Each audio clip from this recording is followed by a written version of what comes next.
Hey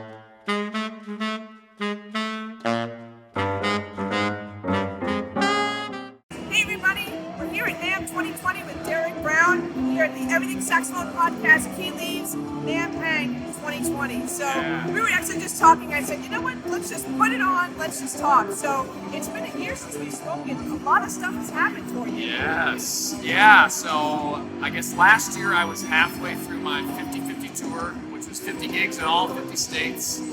And I completed the tour back in May. I think we flew back from Alaska, my wife and I. The rest of the trip was all RV to every state. But we flew back from Alaska, and that was gig like number 75, but state 50. And then 2 months later, we had a child. Awesome. Felix, thank you. And so I was just telling you earlier, even though that was only 6 months ago, it feels like 2 years ago, just because that changes a lot of things. And I'm still trying to figure out, how that will affect touring and whatnot, as priorities kind of shift.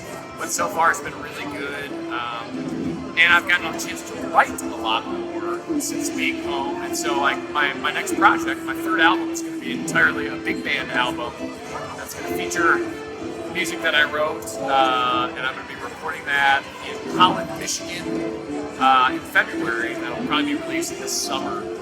So it'll be, a much different situation than what my usual thing is. I'm usually playing by myself, and now this is going to be with 18 other musicians. But I did that because on the tour, I would do all these solo concerts, but I also was often asked, hey, do you want to play with our big band or with our sax ensemble? And I'd always say, yeah, but I remember thinking like, okay, it's cool doing the straight ahead thing with the big band, most swing music, but I was like, I wonder if there's a way I can incorporate my style, my percussive style into a big band. So that got me thinking about, I could write like a cadenza to a piece, or I could be the percussionist for a section. And just from there, it grew into 8 songs, and now I've got, a full album, and it's really exciting. It amazes me how creative and innovative you are, because here you are, you could just say, all right, yeah, sure, I'll play with your big band and just play saxophone normal, but here you're thinking, how can I be different? How can I bring part of me into that situation? Exactly. And that's the real thing. More than to be different, it's just like, I want to do something that really fits with the way that I play. And I play in this percussive style. And it's true, when I play with drummers a lot of times, I don't do as much of the percussive stuff. And that's great, and I like doing that. But it's also fun to show that, I can actually be the percussionist, kind of, and, or have cadenzas, or just different things. So it's been a challenge because I'm writing. I've literally written like every note, like every drum hit is in the score. Yeah, wow. So it's a big learning process, but it's never too late to learn something. And, so many of my solo sax tunes, the fact that I write music, I think has been very important for me. That's how I innovate, because I'm trying to write something new. And I think a lot of people are afraid of composing because there are composition degrees out there for various serious people that they're going to study just that, and you're either a compositional student or you're a performance student. But really for me, actually just experimenting with composing, even though I have so little training in it, has been the reason that I am, if I'm known as any kind of an innovator, it's because of that, because I'm trying to write stuff and I'm trying to be able to play what I'm hearing in my head. And so the same thing I hope with the big band music, where I'm writing, I didn't have all this training in it. I did go to school for jazz. I think I took maybe 1 or 2 arranging classes. But I'm doing it in a totally different way, and that was years ago. And sometimes that's almost an advantage. Sometimes, obviously you want to learn as much as you can about things, but they often say the people who make the change within something they're the outsiders. They're not coming from within. And so sometimes if you're too deep within, you're just going to stay in that tradition. And that's cool if that's what you want to do. But I often am just restless and want to see what else I can do. And so it's kind of a nice bonus that sometimes if you're a little less educated in something, you can actually go further. I don't know. It's kind of, It's an advantage because you're less constrained. You don't think that there's these limits, that these rules that you have to follow and stuff like that. So that's really cool. That's awesome. And actually, folks, we were just talking beforehand too. So he's innovating how to articulate on the saxophone. So let's talk a little bit about that.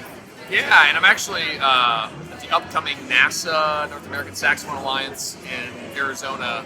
I'm going to be doing what's the formal way of saying a lecture? That sounds very formal. A lecture on articulation and kind of my exploration. So yeah, ever since doing this beatbox sax thing, I've been doing a lot of weird things with the tongue, and just kind of exploring all the possibilities from the slap tonguing, grabbing the reed, making a suction, from typical double tonguing, taka taka taka, which I'm doing a lot, to tongue ramming, where my tongue is ramming up against the reed. It kind of sounds like a slap tongue. Open slap, closed slap. To actually more kind of beatboxy things where I'm actually just going, But as I've been doing this, like with so much of my music, I'm always just looking for more ways of making sound. And like going back to that thing about composing, that directs so much of what I'm working on, where, I was doing a lot of like kind of duple tongue, and that was cool. But then I was like, what if I could kind of do like an Irish triplety thing? And so for a while I was going my triple tonguing, as it usually is. It's either, some kind of combination of ta and ka, or di and gi. Right. So maybe taka ta, or what I was doing is I was just alternating, taka ta, ka ta, taka ta, ka ta. And that way I could go faster, because it's still alternating. This is getting really heady, everybody. Sorry about this. But this is fun. I like geeking out about this stuff. But I noticed with that, going taka ta, ka ta, if I wanted to do a slap tongue in the middle, I need to do that on a ta syllable. Yeah. And I can't go ta ta I can't slap there. That's right. And so I wanted to see if I could get like what I would call a true triple tonguing, where each of the 3 points is a different motion of the tongue. And so once again, this is coming from composition. Take a step back a second.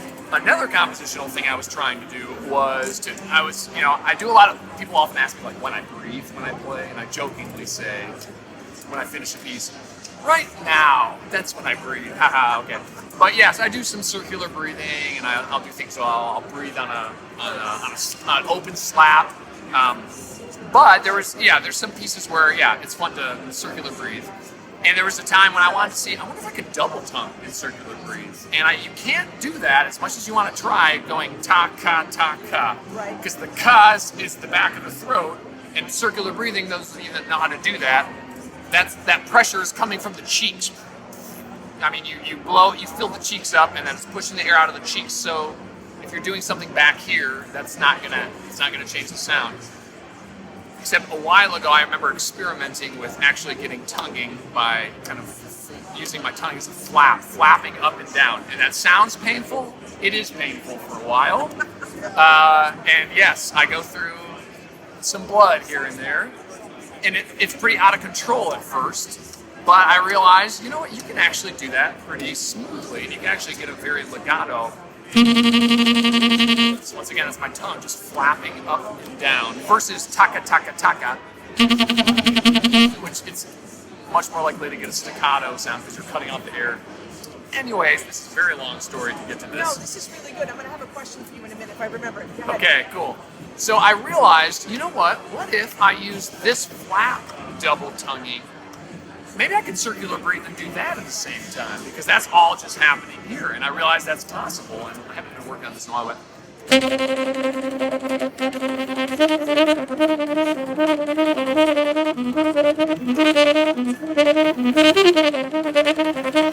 And so it's possible to do that. It's something I have to keep working on. So that was exciting. And so anyways, with the triple tonguing idea, I remember at one point thinking, okay, I have this way of tonguing, but what about if I combine that with the ka now? That would be 3 different motions. So flap, flick down, ka, flick up, down, back, up, down. It's almost like conducting. Yeah, it's like a triangle or a circle. And that way, instead of going like ta, ka, where you have 2 tas in a row, this is just one motion and you get all 3. Now, of course, like any of these things, it's super hard to know exactly what your tongue's doing. You can't see it. It takes so long. It sounds so sloppy. You might bleed. Your tongue might bleed a little bit. But over time, you know, so.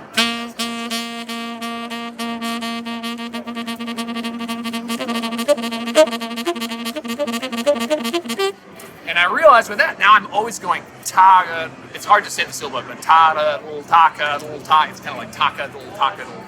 But now I can also do a slap on downbeats. Now the way I'm doing that is I'm actually just going thud really hard, which bring on the blood. Okay, yeah, and I was thinking, I'm surprised it doesn't break the reed. Okay. Well, and you also notice I have synthetic reeds. Some of you might know that I play Leger. They're stronger than a typical cane reed. And so, yeah, so like, let's see.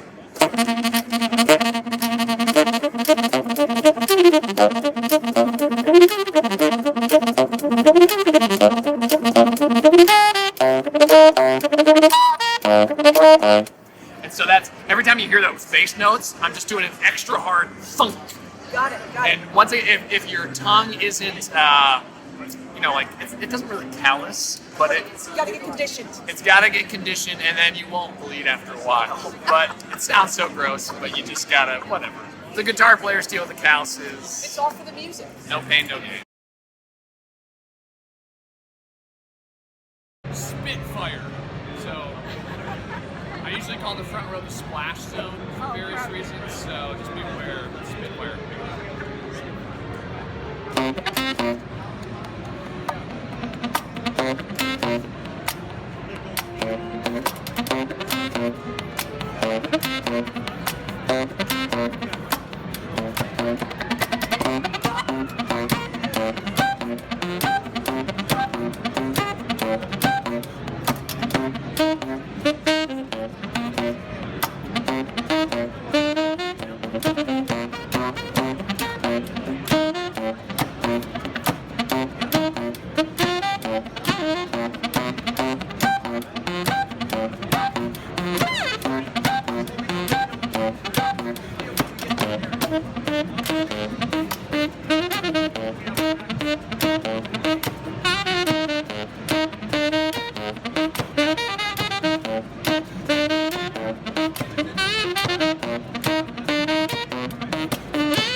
This tune's called South Haven.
Bye.